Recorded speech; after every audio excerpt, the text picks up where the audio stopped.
Hoje, dia 15 de fevereiro, é o Dia Internacional da Luta contra o Câncer Infantil.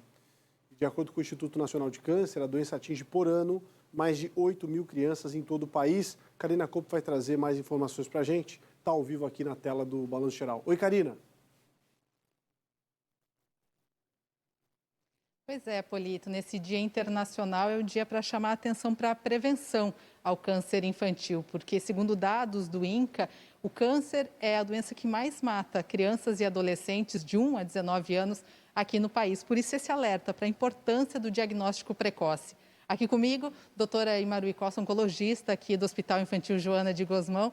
Doutora, quando a gente fala em adultos, a gente tem aí uma rotina, às vezes, de check-up anualmente, que a gente pode vir a diagnosticar alguma doença pré-existente, mas nas crianças, como fazer? Boa tarde. Boa tarde. Então, o ideal é que realmente as crianças sejam acompanhadas com um pediatra para avaliação clínica, também com frequência, depende da faixa etária, algumas têm que ser a cada 6 meses, outras de forma anual, para que esse pediatra conheça a criança, para que as alterações sutis que podem acontecer no início da doença oncológica possam ser facilmente diagnosticadas. Os principais sintomas das doenças oncológicas são as manchas roxas, as ínguas que aumentam de tamanho e que seguem crescendo progressivamente, porque as ínguas podem aparecer infecções agudas, né, amidalite, otite, mas elas aumentam e diminuem. Na doença oncológica, isso vai aumentando à medida que os dias vão passando e duram muito mais do que uma semana ali, que seria o característico da infecção aguda.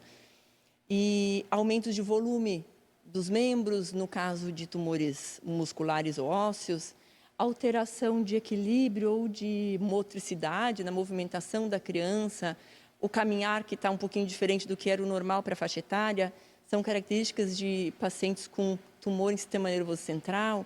Então, essas alterações que às vezes a mãe nota uma diferença em casa, mas quando acaba indo num médico que não conhece a criança, pode confundir com alguma coisa que não seja ainda da faixa etária.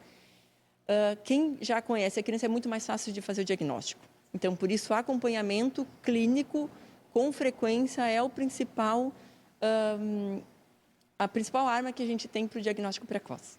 E hoje a gente tem um ranking aí das principais tipos de câncer que acometem as crianças e adolescentes? Sim, a mais frequente é a leucemia, que aparece na maioria das crianças, leucemias e linfomas, depois os tumores do sistema nervoso central, tumores de órgãos, né? A gente tem tumores renais que podem aparecer nas crianças, tumores de outras partes do abdômen que aparecem em partes moles. São doenças que não são tão frequentes quando a gente pensa nas doenças comuns de criança, mas que são doenças com um desfecho ruim se não forem diagnosticadas precocemente. Quando se faz diagnóstico precoce, isso melhora muito as nossas respostas de tratamento. A gente tem, no último levantamento que foi feito do Hospital Infantil, que foi até 2018, a gente tem uma resposta de sobrevida de 85%, que se equivale às respostas americanas e dos grandes centros de São Paulo.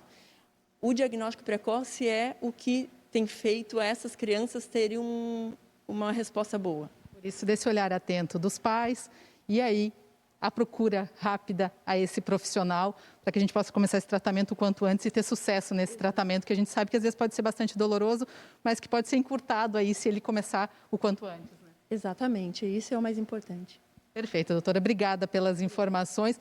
O Hospital Infantil Joana de Gozmão, que atende crianças que vêm tratar o câncer de todas as regiões aqui do estado de Santa Catarina, é referência aqui no nosso estado. E daqui a pouquinho a gente vai mostrar uma reportagem que a gente fez com relação ao ambulatório que está sendo construído aqui bem ao ladinho do Hospital Infantil Joana de Gozmão para atender com mais eficiência e com mais qualidade essas crianças. Inclusive, a AVOS, que é a Associação de Voluntários, está com uma campanha muito bacana para arrecadar aí recursos para finalizar esse ambulatório e começar a atender o quanto antes essas crianças. Então, daqui a pouquinho a gente mostra aí como você aí de casa pode ajudar nessa campanha que a AVOS está fazendo para finalizar